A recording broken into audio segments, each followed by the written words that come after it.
Welcome to this edition of On the Scene. I'm your host, Tim Kelly. On today's program, we're going to take you on a little tour of some of the departments within the City of Suffolk, including Parks and Recreation, Human Resources, and the Suffolk Public Library. We'll highlight some upcoming events and activities that these departments are offering, including some new amenities that are out there on the City of Suffolk's website. So stay tuned. Welcome back to On the Scene. We're now coming to you from Morgan Memorial Library, and things are changing with Suffolk Public Library, and changing definitely for the good. Talk to us about that and some of the upcoming events that you can look forward to during spring break. We have Library Director Clint Rudy and Allison Rennell, who is the Youth and Family Services Manager, and again, they're going to have some great information, so thank you both for joining us today. Thank you. Thank you. We lead it off talking about something that's really revamped and totally new for the Suffolk Public Library, and that's the website. Has a fresh new look to it, a lot of new amenities and things there. And Clint, if you want to kind of tell us a little bit about how that transformation has gotten us where we were to where we are now, and link us in. Sure. Well, the old site was really a really old design site, and it was great for the time. Sure. But times have changed, and we really needed to update it. Especially everyone is using their mobile device. Right.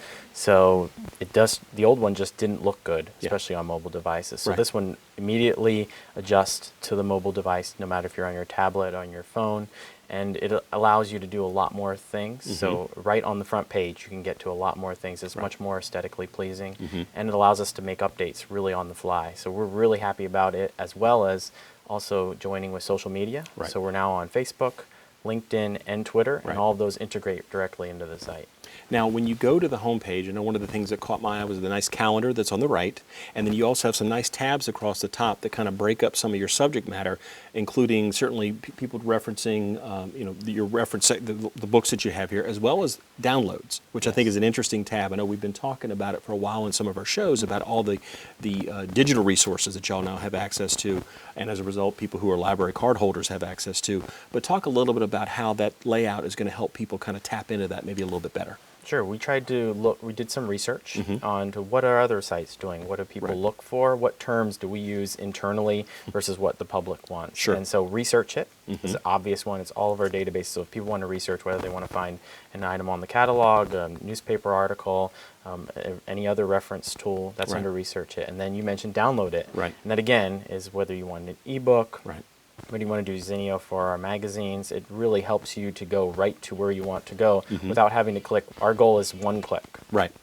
And I think that definitely also it has the fresh look with the color scheme and everything with that as well. So again, if you haven't been there, and this site launched late February, is that correct? So again, it's still fresh and out there, but check it out. Again, if you're used to the library and tapping into some of the resources they have, again, this is a new portal, a way to get in there, kind of move around, and again, it gives you and your staff the flexibility to make those updates on the fly, let people know what's going on with your Suffolk Public Library. So again, you can utilize all the great opportunities and things that y'all are able to provide. Right. And one of like you mentioned, the calendar, that's really a big tool because it updates automatically as far as what day it is and really connects to what location each event is located. And then the other element is the contact us page. We really wanted to know, so who do you contact if you need a certain thing, and you can do it right from the front page. Very nice, very nice. So again, if you haven't been there, check it out. We'll have the URL on the bottom of the screen, so you can link directly to that. Now, you talked about the calendar, and of course that talks about events that are coming up.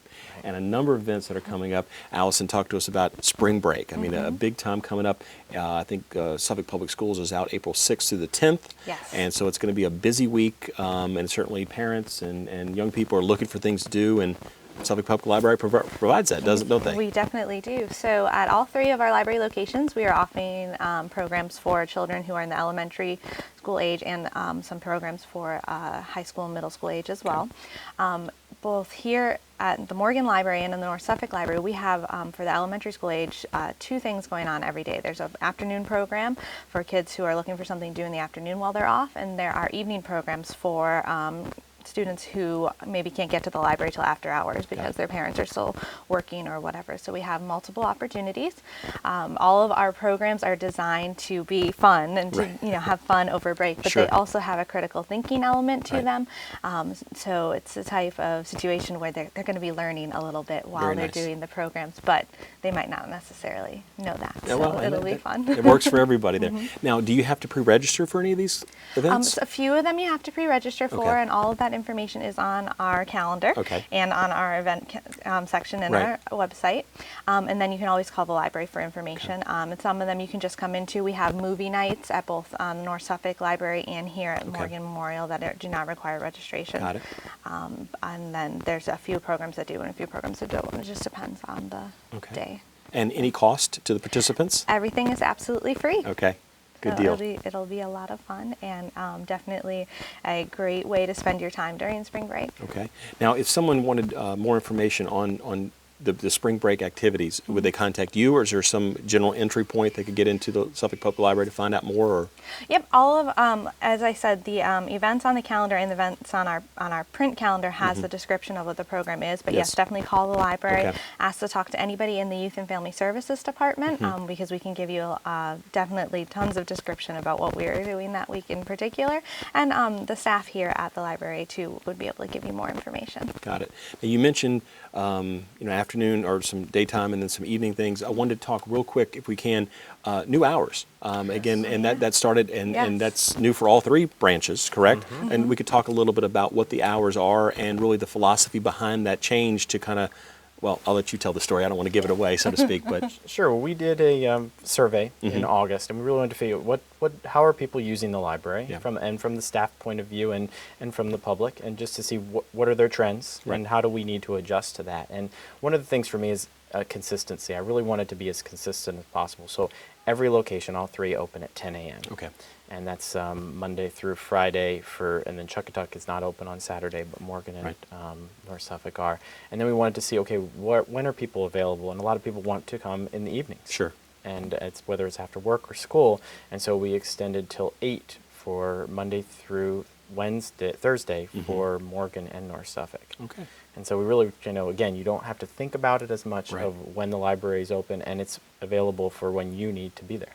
Got it. And of course, again, that's you and your staff reaching out to the community to find out what the needs are, meeting those needs, which I know is one of the key things and philosophies behind the Suffolk Public Library. You want to provide what people need and want, and through some of the digital upgrades and certainly updating the website, you'll certainly reach out there to do that.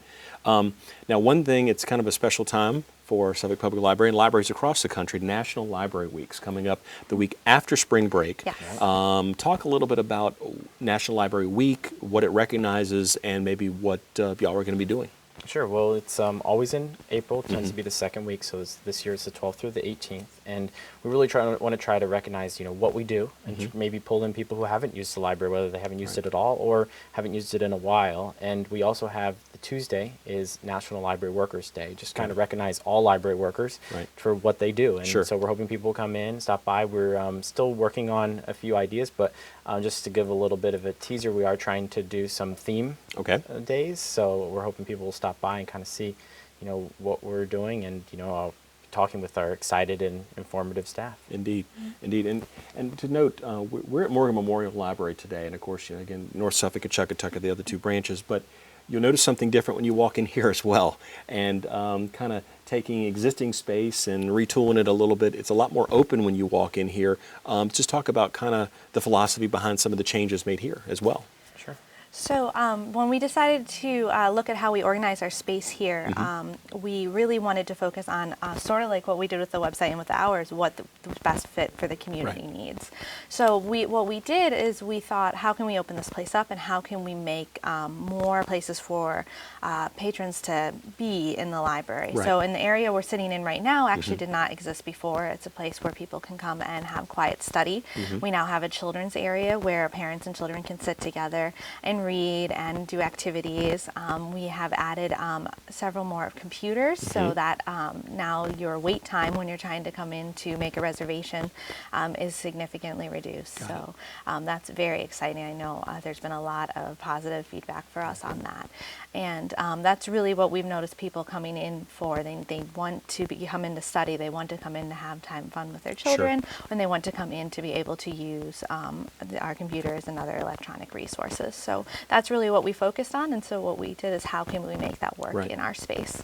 Well, you know, I haven't been here since the renovation. When I walked in, the first thing I thought is, did they expand this place? And you haven't. I mean, it's still the same walls and the same spots, but I think it goes to show how y'all are really, utilizing what you have and reaching out to find out what the community wants and needs and making it work, definitely.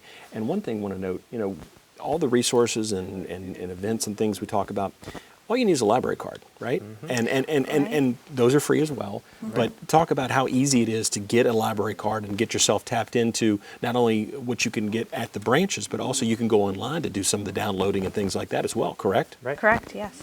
It's very easy to get a library card.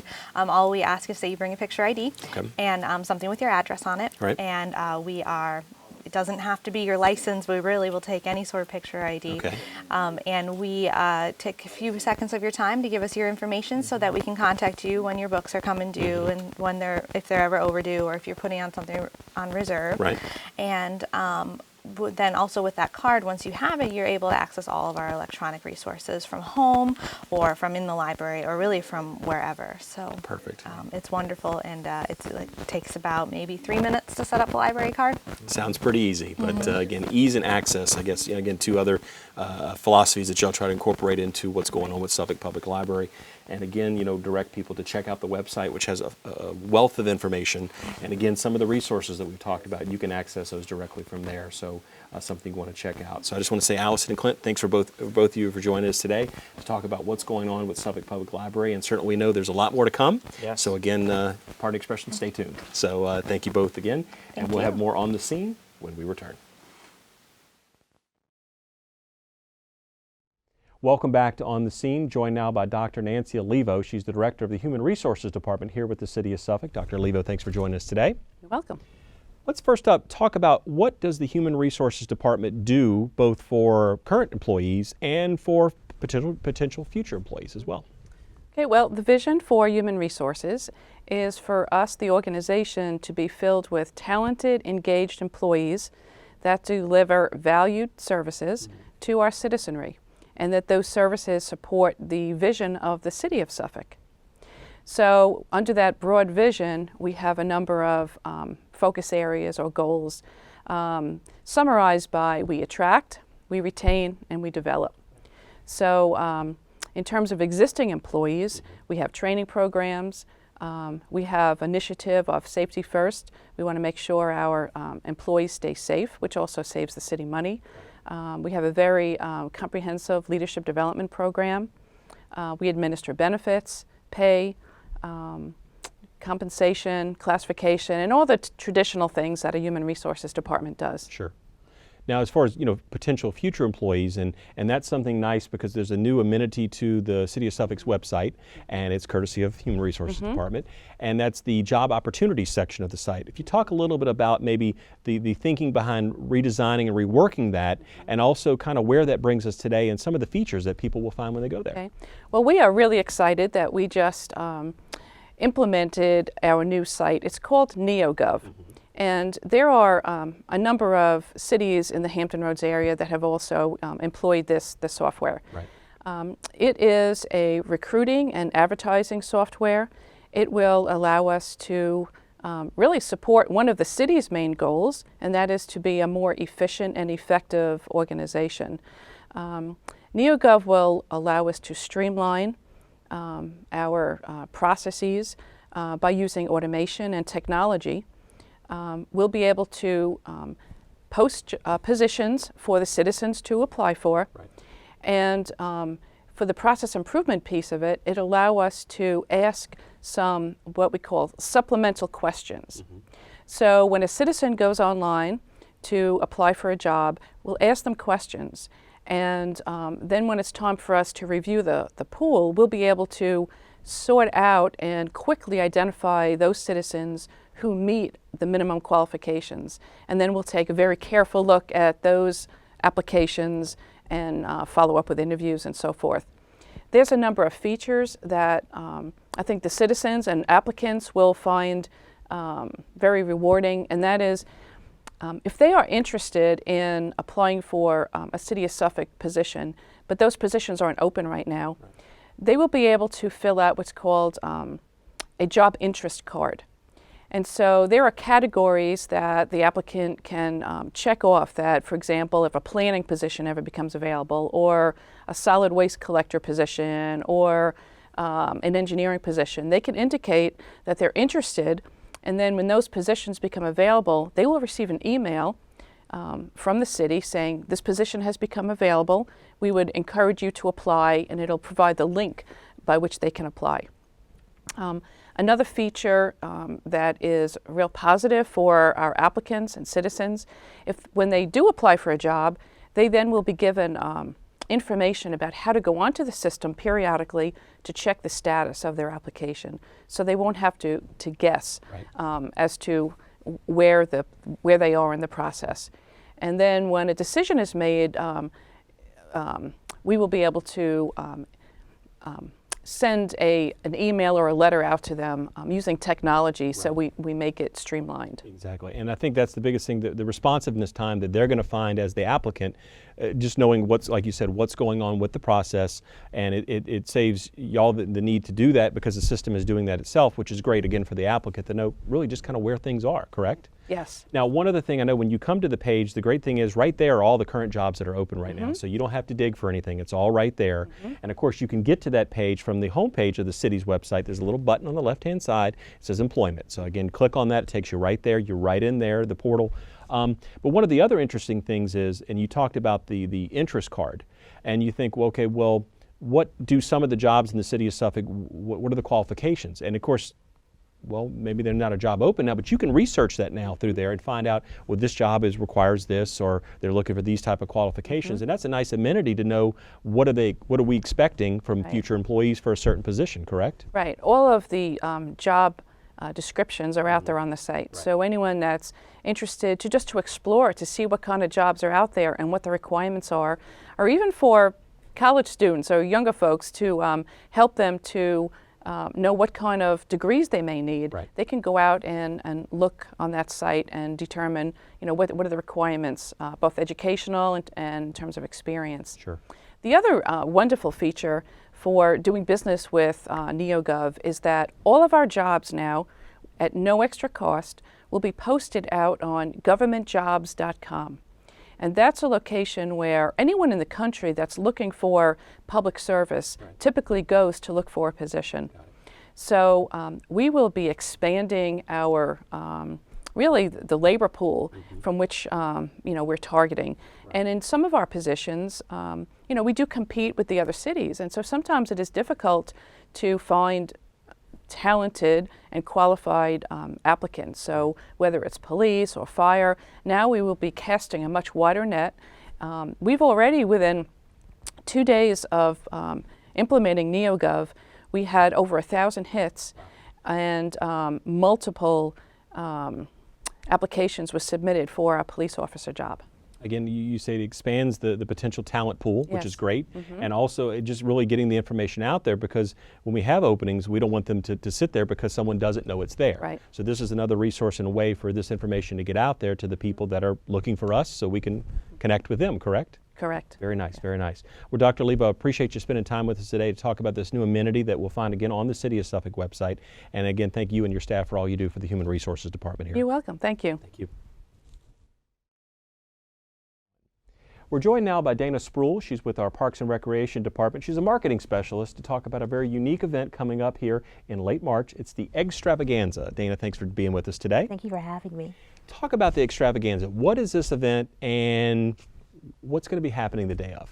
Well, it's our spring extravaganza. It's going to be Saturday, March 28th from 11 a.m. to 2 p.m. at Bennett Creek Park. And pretty much you're just going to have an opportunity for the kids to do a scavenger hunt. They're going to have different locations where they're picking up clues to find a big prize. Also, we're going to have opportunities for crafts and also pictures with the Peter Cottontail. Awesome, good deal. Now, the big question is, great event. We've had it for a couple years now, so some people might be used to it, but is there any registration needed? No registration. It's free and open to the public. It's geared towards children 10 and under. Okay. But again, it's free and open to the public, and everyone's encouraged to come. Okay. Now, if someone's sitting there thinking, well, that sounds like a great idea, but what would you say to encourage them? Other than the details, to tell us a little bit about what would you do to have someone come on out? Again, it's just a great time for the kids, right? Exactly. It has face painting, bounce houses. We're going to have interactive activities. You can do arts and crafts, and it's just a good opportunity for the kids. And again, it's free and open to the public. Saturday, March 28th? 28th. Good yes. deal. We definitely want to put that on our calendars. Yes. Now, one other thing that's going on with Parks and Recreation right now, a big push, summer camp registration, or for all actually events and all kind of things going on with Parks and Recreation this summer. Now, what can people do to find out more about that and also possibly register if they're interested? All right, well, summer camp registration is now open. Okay. You can register online or at site locations. We have a lot of different variety of programs for sports. So we have swimming lessons and tennis lessons, as well as basketball. We also have different types of activities for kids, like outdoor adventure camp, as well as Planet Recreation. So we're really looking forward to having a variety for people to do for this summer. So you can mix and match or do one or do all. So it's really good. And I know as parents and care providers are planning for the summer, yes. You want to have activities that stimulate your kids both, physically as well as mentally. And yes. I think that's a great offering that y'all have. Like you said, from Planet Rec to some of the other programs or the summer camps and things. And the good thing is you have a bunch of things that are inside and a bunch of things that are outside. Exactly. So depending upon your individual child's taste, you can sign them up and get them locked in there. And again, you noted the website, a great resource to go to find out about all the events, get some background information, the contact information in case you have more questions. Of course. And then again, you can do the online registration, correct? Yes. Good. Really or convenient. go out to the sites, like you said, yes, right? you can go out to the site. And those are the joint use facilities in most instances. But right now, we're pretty much doing it at the East Suffolk location. Okay. But any other questions you have, feel free to call the administrative building. Yes. And we will answer any questions, direct you to the appropriate location. Great. Well, Dana, we're looking forward to a great summer with Parks and Recreation and the Eggstravaganza on Saturday, March the 28th. And that's at Bennett's Creek Park, correct? Yes. Good deal. Well, Dana, thanks for being with us. Thank you so much for having me. Appreciate it. Thank you for watching this edition of On the Scene. I'm your host, Tim Kelly. We'll see you next time.